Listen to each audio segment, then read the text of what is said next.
You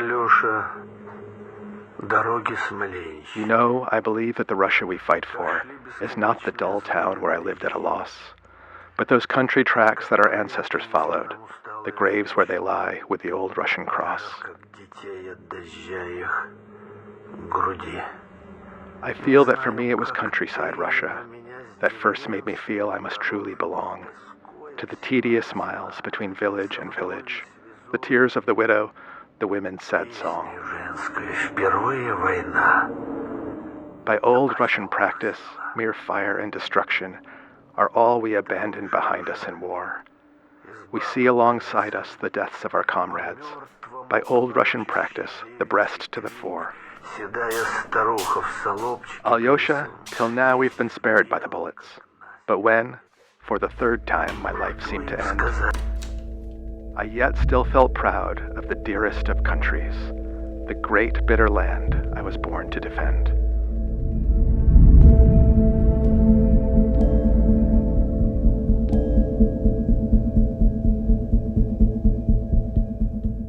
Welcome to the Chernobyl podcast. This is Peter Sagal. This is a podcast about the miniseries Chernobyl being broadcast on HBO and Sky.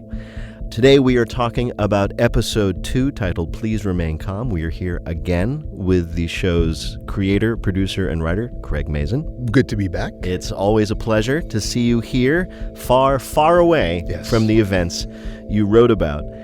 To recap, at the end of last episode, the image we were left with was a bird falling from the sky, presumably because of the radiation pouring out of the Chernobyl nuclear reactor, which had blown up about 12 hours before.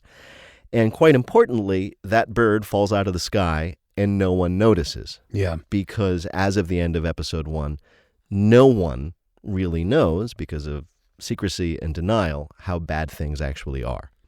So the episode begins with a poem in Russian over a radio. Yeah. And what is that exactly? So I was looking for, again, just the idea being that if you're going to tell a story in the Soviet Union, place it. And this was the kind of thing that you would hear on Soviet radio. It was largely skewed towards classical music or patriotic poetry of this sort. This is a beautiful poem written by a poet named Konstantin Simonov. And the poem is called To Alexei Surkov. And this was written in July of 1941. Which was right after the invasion of Correct. the Soviet Union by the Nazis. Correct. What I loved about it, as I just went through looking for poems, and this one I thought, oh, wow, this encapsulates the spirit of the people that went to battle with Chernobyl. In this, you get it all, as far as I'm concerned. The great bitter land I was born to defend. So there's an acknowledgement that this place, the Russia that we fight for, it's full of dull towns, it's full of country tracks, graves everywhere, women mourning and crying, and it seems quite miserable, and you're constantly being shot at, and yet still feel proud of the dearest of countries, the great bitter land I was born to defend. This notion that the whole purpose of life inside this place is to defend the country in which you are. And it starts to make sense when you think about the people that went to Chernobyl, many of them doing these things voluntarily, in a sense, flying helicopters over an open nuclear reactor, going into irradiated water, just being a scientist and staying there. You feel an extension of this notion of being born for this. Yeah. This is why you exist. And again, we've talked about this a number of times, but I'm just sitting here and I'm like contrasting, like, what's the most popular poetry about America? America the Beautiful, Purple Mountains Majesty, Fruited Plains. We don't talk about America. We don't talk about patriotism in anything like that. I mean, the fact that they're like, it's sad, it's bitter, it's sometimes tedious, but it's ours, and our job is to, there's even a reference to bullets. Oh, yeah. To die for it. Correct. Is extraordinary. Oh, absolutely. This is a man talking about his duty to his country while he's walking by endless graveyards of people that have taken bullets before him. You know, obviously we made a choice there to do it in Russian. We tried as best as we could whenever there wasn't somebody speaking in a scene, which isn't frequently, but this is a great example, to be as accurate as we could and to do it in Russian. all the lettering, for instance, throughout the show is in Cyrillic. Right. Hopefully people get the point. Right. We don't do a lot of translating for them. Right. But it helped us situate this story in the place. Right. And we begin the episode in Belarus, right? Right. Where we meet a new character, Ulana Khomyuk. Right. Right. Now, we've talked in episode 1 of this podcast about how carefully you wanted to adhere to reality, that these were real people presented as they were doing what they did, but Ulana is a fictional character. Right. We had this challenge right off the bat. There were hundreds of scientists that ultimately worked on the problem of Chernobyl. Valery Legasov, played by Jared Harris, was kind of the scientist in charge of this effort, but there were so many more who were involved. And those scientists, a lot of them actually were in positions of opposition, essentially, to Legasov. They were at times more aggressive about the potential dangers. They challenged him on some of the solutions that he was considering. And in order to consolidate these many, many people into one, I felt I had to create a composite character. Just right off the bat, this is played by the incredible Emily Watson. I want to talk for a second about gender. Right. The Soviet Union was, in many ways, very regressive in terms of its gender politics. The power structures are almost entirely male. And the show reflects that. There's, I don't know, probably 90% of the characters are male. That reflects the reality of what happened in the Soviet Union. But one area that they were fairly progressive in was science and medicine. There were probably a higher proportion of female medical doctors in the Soviet Union in 1986 than there were in the United States. And there were quite a few female academicians who worked in programs like nuclear science programs. So I thought it was an important thing to show where the Soviets actually were kind of progressive in this regard. You'll see a lot of the doctors in the show are women because that reflected the reality. So we invested a lot of this stuff into Emily's character, this sense of a check on Legasov. And also, frankly, just to get into Legasov's character, if I may, for a second. Oh, of course. So at the end of episode 1, he's called by this man named Boris Sherbina. That's a real man, was a real man, played by, in this case, Stellan Skarsgård, also amazing. And Sherbina asks Legasov if he is an expert in RBMK reactors, and Legasov sort of starts to say, I am. In fact, he wasn't. Legasov worked, he was very high up at the Kurchatov Institute, which was the premier nuclear physics institute in the Soviet Union, but he was more in the chemistry area of things. I mean, he knew a lot about radiation and the chemistry of radioactive materials, but he was not really an expert on the function of an RBMK nuclear reactor, and a lot of other people were. Right. And those people very frequently had to kind of help him out and explain to him in certain ways, this is why this is happening and this is why this is not. So one of the other functions of the character of Ulana Khomyuk is to frankly be a little bit smarter. Right. Be a little bit smarter, a little bit more aware, and a challenge to him to do better, as they say. So we begin the episode with Emily Watson's character in a lab. She doesn't know anything about what's happened because no one knows anything about what's happened. The town has been cut off. Right. A window is opened, a radiation detector goes off, and she very quickly understands not only that there's been an accident, but what kind of accident it was. She uses a spectrometer to figure out that a particular isotope that would come from a nuclear reactor explosion is now in the air. Is that reflective of reality? Did people begin to see across the Soviet Union and Europe that something bad had happened through that method? Correct. That specific story is inspired by an account in Voices of Chernobyl from a nuclear physicist in which that exactly happened. They opened a window, an alarm went off. This entire institute presumed that this level of radiation they were detecting was the result of a leak from inside the lab.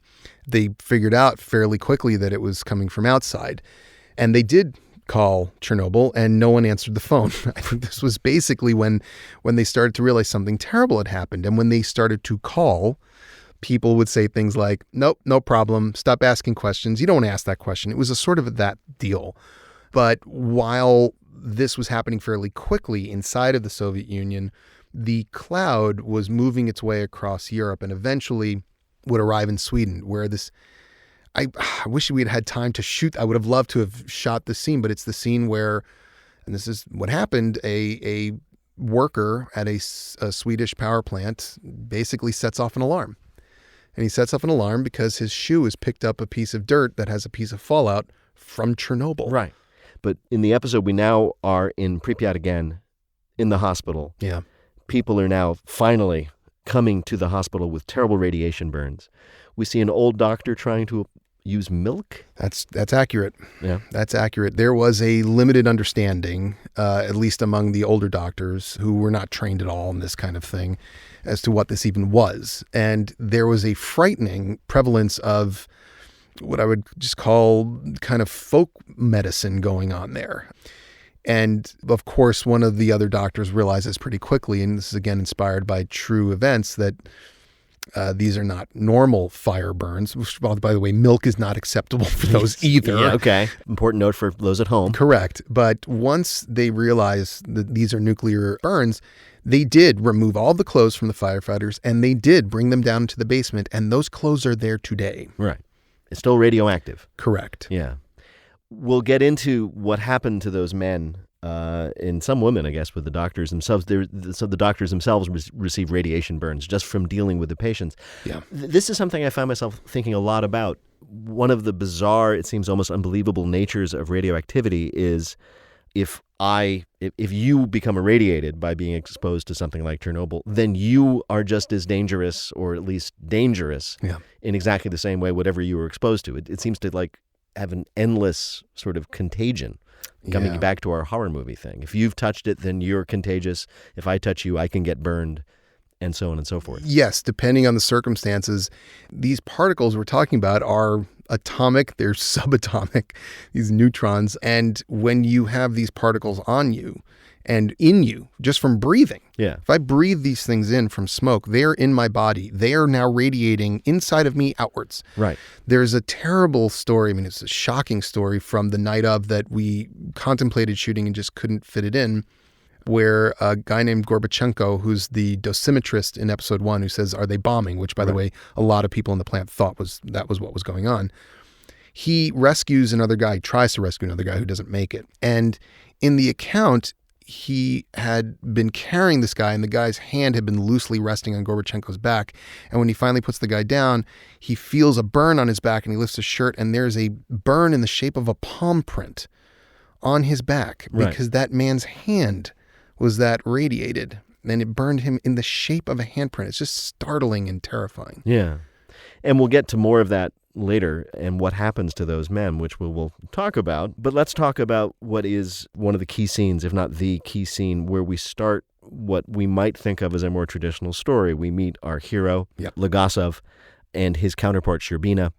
This is a scene in the Kremlin. Jared Harris playing him, he seems to not know what it is he's been brought in to talk about. He doesn't know anything, just like nobody else knows anything. Yeah, he was told that there had been a minor industrial incident. Anytime there is an accident at a nuclear power plant, it's prudent for the government to make sure things are going okay. I think one of the reasons that Legasov was called was because Legasov was a rather zealous member of the party. He was considered a real Soviet and a loyalist and somebody that you could count on to just, toe the party line, as they say. Not to take away from his expertise. He was a brilliant scientist in his own right, but that's why he was called in. I think that is my suspicion. And the manner in which he kind of deduces that there may be something worse and the motivation to go there, this is a compression and combination of a number of events. Yeah. That the way that scene unfolds is my own interpretation of things. It seems pretty dramatically sharp, that he's reading the notes. By the way, it's an amazing bit of acting on Jared Harris's part to sort of show that you just saw the worst news in the world on a piece of paper. I'm sorry. I'm so sorry. Page 3, the section on casualties. A fireman was severely burned on his hand by a chunk of smooth black mineral on the ground outside the reactor building. Smooth black mineral. Graphite. There's graphite on the ground. Well, there was a tank explosion. There's debris. Of what importance that could be? There's only one place in the entire facility where you will find graphite. Inside the core. If there's graphite on the ground outside, it means it wasn't a control system tank that exploded. It was the reactor core. It's open. Let's talk about the scene in the Kremlin. First of all, we finally get to meet somebody we recognize, Gorbachev. It's a fine replica of his wine mark. Yes. We tend to think in the West of Gorbachev as a relatively heroic figure because we credit him with voluntarily ending the Soviet Union. As a reason, I don't know how accurate that is, but that's how we tend to think of him. Right. He comes across as not tremendously heroic and certainly not a leader here. He comes across as yet another Soviet bureaucrat, the top Soviet bureaucrat, who seemingly, like everybody else, is concerned for his own reputation, position, and future. I did not want to show what I think is essentially an invention of who Gorbachev was. I don't think Gorbachev was a bad guy by any stretch. I mean, in the long run of Soviet premiers, certainly the Brezhnev and Andropov and Chernenko run there, it was good that he came along and he did a lot of good, but he was a bureaucrat. I mean, you don't become the general secretary of the Communist Party of the Soviet Union because you're, a super reformer. Yeah. Also, he just had no idea. None of them really knew. Speaking of bureaucrats and apparatchiks, let's talk about Legasov's counterpart, who will be an important part in this series as it plays out, Sherbina, played by Stellan Skarsgård. His official title is Deputy Chairman of the Council of Ministers and Head of the Bureau for Fuel and Energy. What does that mean? What I actually mean is, are we dealing with a very powerful man in the Soviet system? Are we dealing with a bureaucrat? Are we dealing with somebody who needs to be feared, somebody who fears? What was his position in the power structure? Yeah, he was up there. No one ever expected that Sherbina would be taking over. He was not that guy. He wasn't the person you talk about if Gorbachev dies, who takes over. Right. No, there are other guys, and there were also other powerful people in the Soviet Union that we don't hear much about, like Premier Ryzhkov and. You probably remember Andrei Gromyko. Yeah. Andrei Gromyko was incredibly influential inside that government. Boris Sherbina was more like, probably on par with the Secretary of Agriculture. But he was somebody you wouldn't want to mess with. So he posed no real threat to the people that were in power, but he could definitely mess your life up. I mean, he was pretty high up in position. Yeah, and as we see in this episode, he's somebody who, I don't know if the correct expression is rules, but let's say he administers through intimidation. He's not particularly a nice man. Well, and this is, fairly accurate to accounts that Sherbina was tough. He was a tough guy. He wasn't quite as tall as Stellan is. Who is, ultimately. Correct. I'm not even sure Stellan Skarsgård is as tall as Stellan Skarsgård. It's special effects. Stellan Skarsgård is as tall as Stellan Skarsgård. He's actually taller than you think Stellan Skarsgård is. But Sherbina was definitely quite a few counts of him trying to yell things into existence. He was a gruff guy. He was a tough guy, but he also was, as it turned out, the right guy to send. I think that he, from what I read, quickly figured out that this was a war and it had to be won, and he was kind of in it to win it. Yeah. But getting back to this meeting, we leave the meeting. Legasov has at least convinced them that there's enough reason to go take a look. He gets sent along with Sherbina. Neither of them seem happy to go. They're going. Just speaking as an admirer of narrative tricks, having somebody being threatened with being thrown out of a helicopter if he doesn't explain something clearly gives it some stakes, as they say in the screenwriting classes being held all over the place around us. We get there, and there's a very dramatic scene as they fly in, and Sherbina wants to take a look right down into it. Right. And Legasov, in the end, successfully convinces the pilot not to do that. Right. This will come up a lot. It happens very dramatically here, but there seems to be a significant increase in danger of being right over the pile as opposed to being right next to it, which seemed to me to be counterintuitive only because of the way I imagine radiation spreading in every direction. Sure. So here's the deal with radiation, because it's very frustrating when you read about it, because you're trying to make sense of, well, why did this person die and this person not die? So your exposure to radiation is defined essentially by three factors. One, how much radiation is coming from the source. Two, how far away are you from it? And three, how long are you in that spot? Right. The reactor is, imagine this nuclear reactor is essentially kind of like a big pit in the ground. This is sort of just it's like a big tub. Yeah. And it's inside this build, so there's still walls around it, because remember, all that force went upward. Right. The nuclear fuel is inside that reactor, and in this moment, it is burning. The graphite, which is part of it, is also radioactive, is burning. So the radiation that is spread outwards and around is essentially been carried up by smoke. Particles that are radioactive are being carried by smoke and spread around. But inside this big open tub is the real stuff. Right. Uranium, which is firing essentially straight up into the air because the stuff that's going sideways is running into essentially the tub itself, which was designed to kind of hold radiation. When Legasov explains, he uses a metaphor that I don't think I've come across before for radiation, which is the metaphor of bullets. Right.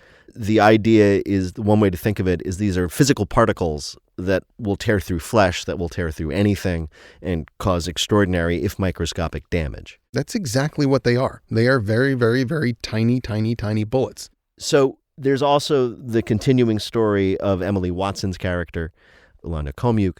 She's out there. She's made no connection with our other characters. She's continuing to try to both find out what's going on and bring the word of it to the people who need to know. And there's a great scene with that bureaucrat. Right. There has been an accident at Chernobyl, but I've been assured there is no problem. I'm telling you that there is. I prefer my opinion to yours. I'm a nuclear physicist. Before you were deputy secretary, you worked in a shoe factory. Yes, I worked in a shoe factory. And now I'm in charge. One of the quirks of the Soviet system, we think of it as just a huge palace built on lies, but some of it was true. For instance, this notion that it would be a government of the worker, by the worker, for the worker. A lot of the people that did end up as high-level bureaucrats were workers. So a number of these people did come out of factory positions. They worked in a factory. They became the foreman of the factory. They then became sort of the head of a council that dealt with 5 of the factories. And eventually you become the chairman of the Communist Party of an entire Soviet Socialist Republic. We do know that in the direct aftermath of the explosion, there was a concerted effort to instruct all of the bosses, the party bosses, to do nothing. And one of the unfortunate coincidences of this accident is that it occurred 5 days before May 1st, which is the International Workers' Day. I mean, it's Labor Day. It's probably, I guess, it was the most important holiday in the Soviet Union. So we're talking about parades. And in Kiev, in Minsk, there were party officials who, honestly, it seems to me, begged to cancel the parade.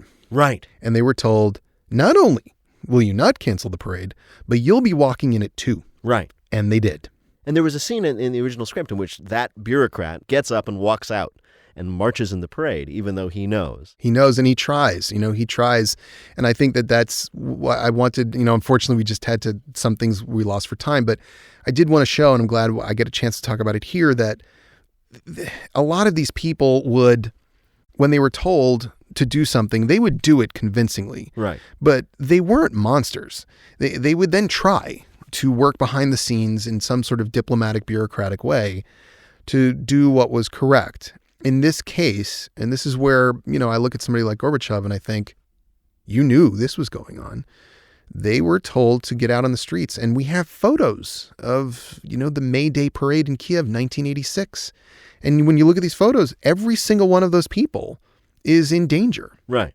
In direct danger. Yeah. And people knew that this was the case. On the inside. Yeah. But they didn't, of course. None of the people marching knew. Yeah. There's a great moment in this episode where we find out that the kids in Germany are being told to stay inside as people look out at the kids playing a few kilometers from the plant. That's exactly correct. So by the time Moscow finally says, okay, we have to evacuate this town, the rest of the world already knows. Yeah. People have been getting pulled off the streets. There were curfews in places like Germany or East Germany and West Germany, but not in Pripyat. Right. And that's just shocking.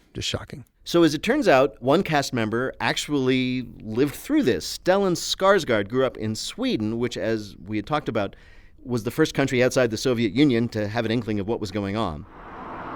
So the smoke and the dust was carried with the winds northwest over Sweden, over northern Sweden and eastern Sweden. And for years we could not eat mushrooms that we picked in the forest. We could not eat reindeer because the reindeer ate mosses that were infected. And you can still sort of detect radiation in some parts of Sweden, sometimes in animals and sometimes in plants. Let's talk a little bit about the victims. Everybody understands in this business that it's always best to focus on individual stories to represent a group of people. You chose the story of Ludmila. Was she real? And why did you choose her to represent the larger group of victims here? She is real. And her husband, Valery Legasov, was real. He was a firefighter. And the actions that occurred that night are very much inspired by a story that she tells in the book Voices of Chernobyl. So I really took her story. I tried to tell it as accurately as I could because it is just incredibly moving and beautiful. And I didn't really do anything to embellish it or change facts. I really just took what was there that she reported. And I found her story to be the most heart-wrenching of all the stories that I read because it was so much about love. And characters played by Jessie Buckley, who, in talking about this with her, she said she was attracted to playing this character because the character was just all about love and how love just blinds you to almost anything. And Adam Negatis plays her husband, Vasily, who's just kind of the paragon of heroism. And there's actually a wonderful documentary about Ludmila also. It's a Swedish documentary. I don't know if it's findable. Ludmila Roast is what I think it is in Swedish. Anyway, it's a beautiful documentary. If anyone can find it, it's well worth watching. Right. We have that remarkable scene in the hotel. And that great line, they're standing there in the middle of a nuclear disaster and somebody says, well, there's a hotel. Yeah. This is before the town is evacuated. So, Right. So life is going on. Yep. And in walks Legasov into a bar. And it's funny, I didn't understand exactly what happened with that glass until I went back and looked at it again, where the bartender offers him a glass that's been turned open side up. Right. And he says, I'll take the one that's turned over. Just a small little thing. A minor attempt to, be safe. I Yeah. mean, I feel like sometimes as humans, when we are in situations that are overwhelming, we seek to comfort ourselves in the most minuscule ways, even if we know they're not significant and they won't change anything. Yeah. We try. But Pripyat was functioning. Right. And so this is the Politia Hotel. It was the hotel in Pripyat. We replicated it, I think, the exterior of it, with the help of visual effects and so down to the brick, I believe, or chunk of concrete, as it were. And yeah, that's where he stayed. Yeah. And that's where they all stayed for a while, actually. Even after the evacuation, a number of the people that were supervising this in the effort to put this fire out were headquartered at the Politia Hotel. Right. Here's actor Jared Harris talking about just that. There's this couple who are there who start asking him questions about why he's there and what he's doing there and is everything all right with the site. And he has a choice at that point to tell them the truth or to lie. And it was one of the things that I discussed with Johan and with Craig, is at sort of the point that he steps into the story at that point, where because he lies to them about the fact that there's nothing to worry about, at that point he owns the outcome of what's going to happen, and he's now responsible for what's going to happen. Up until that point, he was an innocent who was plucked from his life and plonked into this situation. But the moment that he lies, he now owns responsibility for the outcome. So they finally evacuate Pripyat. Yep. One of the things I was struck was how orderly it was. Right. And I was like, oh, you're evacuating an entire town of how many people? 50,000? 50,000. 50,000 people. 50,000 people are being evacuated from this town. And I could only think of what that would be like if they tried to do that to a similar town in America. People would be yelling, people would be complaining, people would be demanding that they're allowed to bring that or calling bring this. Their lawyers. Exactly. I'm not leaving, whatever. Right. We get a little bit of that later in the series, but everybody just got up and said, all right. And they climbed onto the bus.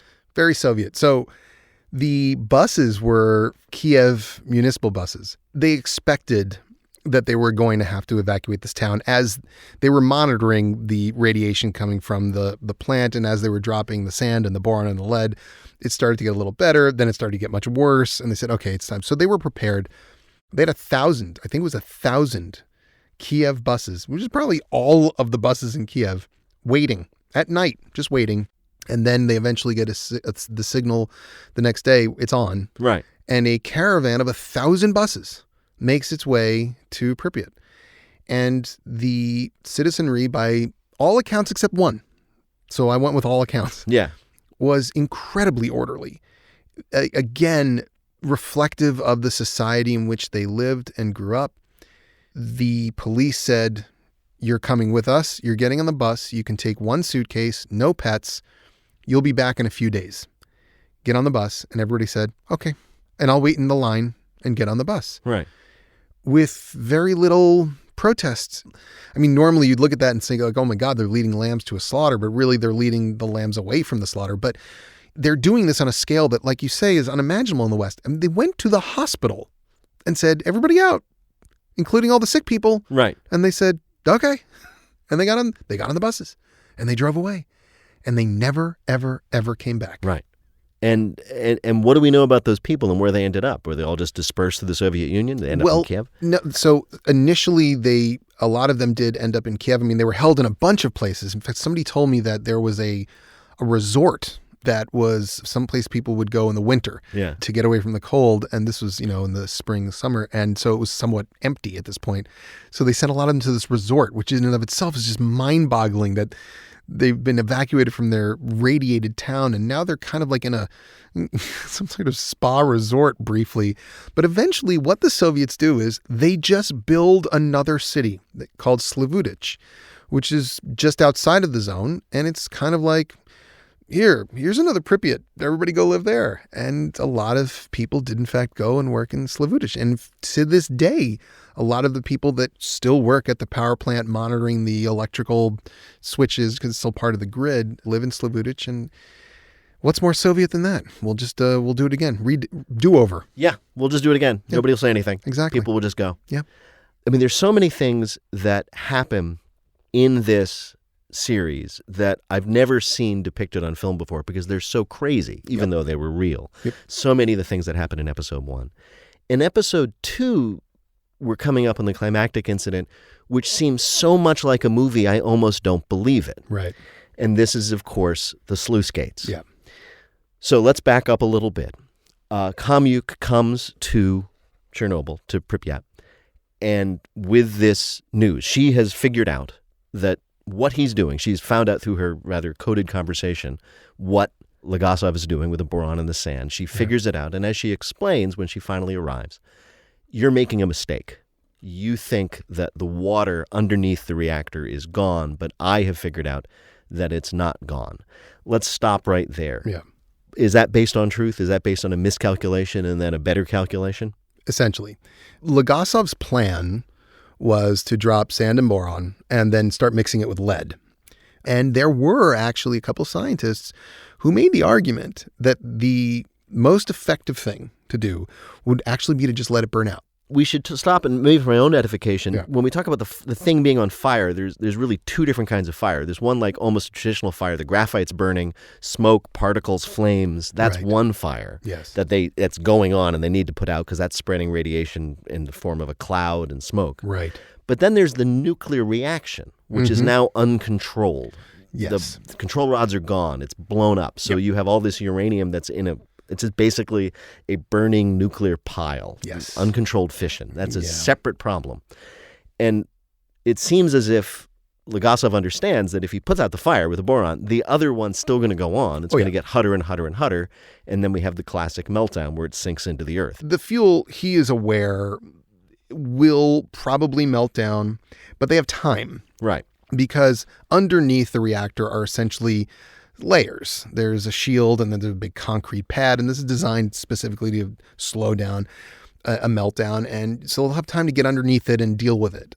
And what they came to understand with terror was that they were days away from a thermal explosion. So the idea there is you have a container, a very rigid steel container, I think, possibly concrete, of about 7,000 cubic meters of water, which is a lot. And if melting nuclear fuel burns through and hits it, That will flash vaporize all that water to steam. And then what is a bomb? A bomb is basically a lot of pressure inside a very rigid container that finally snaps. That would have destroyed all of the other 3 reactors, which, by the way, were still operating. Yes. Let's stop for a second. And talk about that. Somebody mentions that. Yeah. And I honestly, I literally couldn't believe it. Yep. So there's reactor number 4 has blown up. That's right. The worst nuclear accident that has ever occurred. As Legasov says, this has never happened before in the history of the planet. That's happening over here. Yep. And the other end of the building, they're just running the nuclear reactors for power like normal? Yep. Why in the world would they do that? They needed it. And this is the part that's kind of shocking. It's one of the reasons the accident happens in the first place, and we'll get to that detail later on in the series. But this power plant was powering most of Kiev, basically. It was the linchpin of Ukrainian power. If they shut it all down without any other preparation, that's devastating to an entire city, an economy, an industry. And listen, those other 3 reactors were humming along just fine. I know. It's just insane. So there were people who were getting up and Correct. going to work and putting on the paper outfits, That's just right. like we saw in episode 1, standing there and running their reactors. Correct. While helicopters are buzzing constantly overhead, dropping sand, lead, and boron on a burning open nuclear reactor, maybe a half a kilometer away from you. I believe that reactors 1 through 3 functioned mostly through the 90s. They started getting shut down in the late 90s, and the final one, I think, was reactor 3, was shut down in the year 2000. All right. So let's just say that's crazy and get back to our story. There is a description of the results if this thermal explosion happens, which basically, to summarize, makes Europe uninhabitable. Well, at the very least, it would make Ukraine and Belarus uninhabitable for quite some time, and it would have had a terrible impact on most of Europe. So it's very real. What Legasov warns is real. And the solution that they come up with was real. The only way to prevent this from happening, the core melting down, hitting that water, would be to drain the water. The only way to drain the water is to send somebody inside the flooded basement of the destroyed reactor, somebody who knew what they were doing, to physically open some valves, or we call them sluice gates. Yeah, basically to open the gates that were holding all the water in those steam suppression bubbler pools. And so you needed people that could basically find it in the dark. It was an absolute maze down there. The level of water, I think a lot of people have reported that, it was like, swimming in a fishbowl. It wasn't quite like that. The water, I think, got as far up to their chests, but they were in full scuba gear. And there were 3 of them, and those were the 3 of them. Yeah. Those are their names. And they did it. Yeah, it's interesting because I noticed this, especially going through the script, that those 3 actors basically have one line of dialogue each. Well, not quite. Yeah. They stand up and they say their names. Which was important to me. Right. I felt, these 3 men did something that is so remarkable. And when you read the real accounts, it doesn't take place in quite that dramatic, Spartacus moment of just standing up amidst a group of men. But they were asked and they said, okay. Yeah. Well, that's what I got to do. That's what I got to do. Before that happens, of course, Legasov goes back to the Kremlin. Yeah. And he has that scene where he's explaining the situation, where we find out about what might happen and what he's going to do to stop it. Is that real? What is real is that they all knew when they came up, this was hardly the only mission like this. They all knew that there were certain missions where they needed to kill people. That part is true. And there's a phrase that they started to use called counting lives, which Gorbachev, I think, uses in this scene. Yeah. And this became a running theme of counting lives, where in order to assess what they should do next, one of the factors was, how many lives will we take? Because some of them, there was no way to do it unless you were willingly sending people to what was certainly going to be their death. Yeah. So I wanted to dramatize that notion, which was a very real thing in a moment. Yeah. And I thought it was important, too, for the audience to know that the Soviets were not blithely sending people to their deaths. This was not a kind of evil empire where people just went, oh, who cares? Just kill a bunch of people until it goes away. No, they were this was very difficult to do, and they didn't want anyone to die. And they were, unfortunately, in a position where they had no choice. Right. And they were weighing essentially either this amount of people will die or this amount. Let's count lives and see which one is better. Yeah. And then, of course, there's the key scene of the episode in which, having made this decision of what they have to do to prevent this disaster, they go, and Legasov kind of lamely tries to, by the way, again, props to Jared Harris, because it's one thing to act nobly. It's another thing to act cravenly. Yeah. And he does both brilliantly. He really does. He's so good. And he occupied, not only did he occupy this man's mind in this remarkable and convincing way, but also his body. Yeah. There are a number of moments where he stumbles as he walks. He's clumsy. He's reticent. He's awkward. Yeah. And I think that adds a lot to what is ultimately a character that we have seen but never seen kind of realistically, and that's the scientist hero. Right. Typically, the scientist hero is far too Yes. good-looking and muscular and brave. Played by Denise Richards, for example. Denise Richards as what was her name? Christmas Jones. Yeah. So, and they're named Christmas, which, is not typical.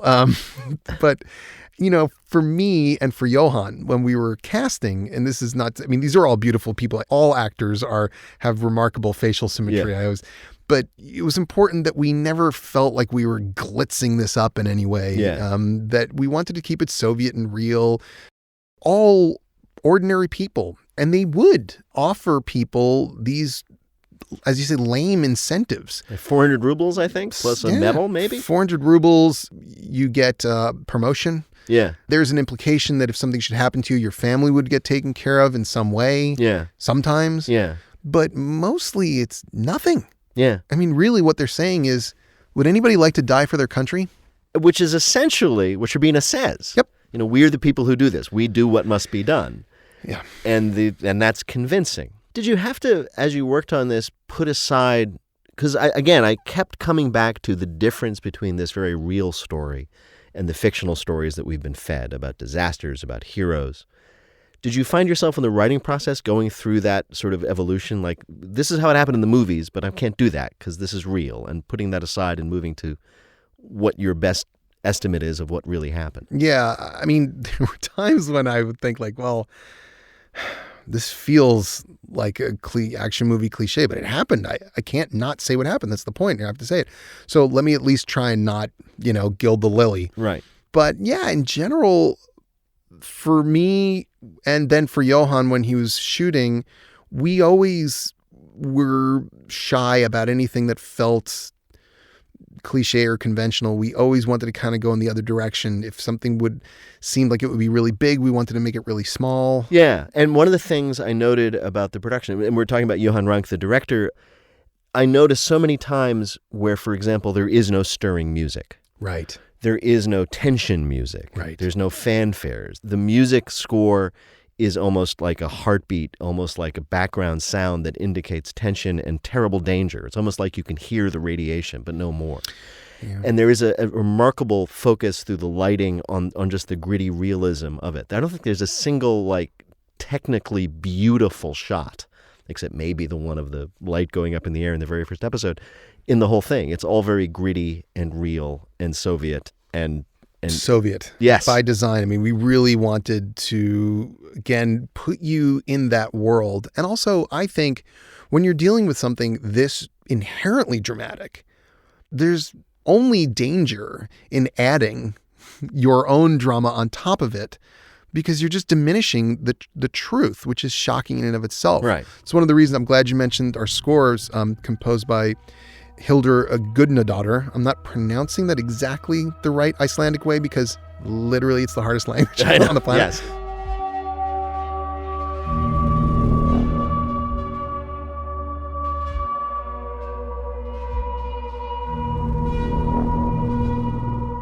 But Hildur did a gorgeous job. She is a genius, and so much of what she did was to not do the normal thing. Right.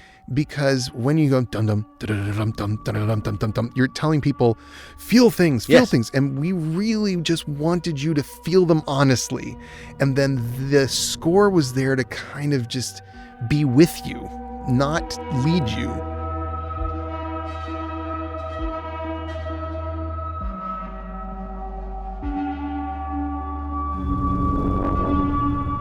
As we approach the climax of this episode, the three men go into the plant. It's dark. They've got their flashlights. It's incredibly confusing, which is, again, brilliantly depicted. Yeah. That there are pipes everywhere. It's incredibly dark, even with their torches. And the end of the episode is their flashlights all go out. Yeah. And I literally said to my wife, "You've got to be kidding me." Were you kidding us? No. So there's versions of this story, some of which have gone a little bit into urban legend. And we've done, I think, a really good job of presenting what I think is more the down the middle version of what happened here. So there was a moment that actually we didn't even put in that was even scarier, where one of the guys reported that he sort of waved his dosimeter and he saw through like a crack in the wall something glowing, and he held his dosimeter up. It kind of went off the scale, and he just said to these to his other guys, "We need to move quickly." And they started. So that's something I left out, but there were a number of accounts that indicated that the lights went out. And again, this is kind of cobbled together from multiple accounts, but that's, as far as we could tell, that is an accurate account. Yeah. So, three men alone in the dark with the fate of the continent in the balance. It's a fine place to end an episode and this podcast. I'm Peter Sagal. It's been my pleasure to host this episode of the Chernobyl podcast, along with the show's creator and writer and producer, Craig Mazin. Episode 3 of Chernobyl airs next Monday at 9 p.m. Eastern on HBO. You can always subscribe to this podcast. You can rate it. You can review it. You can call up your friends using your phone and tell them they must listen, because what a great thing to listen to. You can also listen, of course, on SoundCloud, YouTube. You can also listen via the HBO Now and HBO Go apps, and wherever else you get your podcasts, including listening to them from the air via your fillings, if that works for you. We'll be back next week with episode 3 of the Chernobyl podcast, talking about episode 3 of the Chernobyl miniseries. Thank you again, Craig. Thank you, Peter.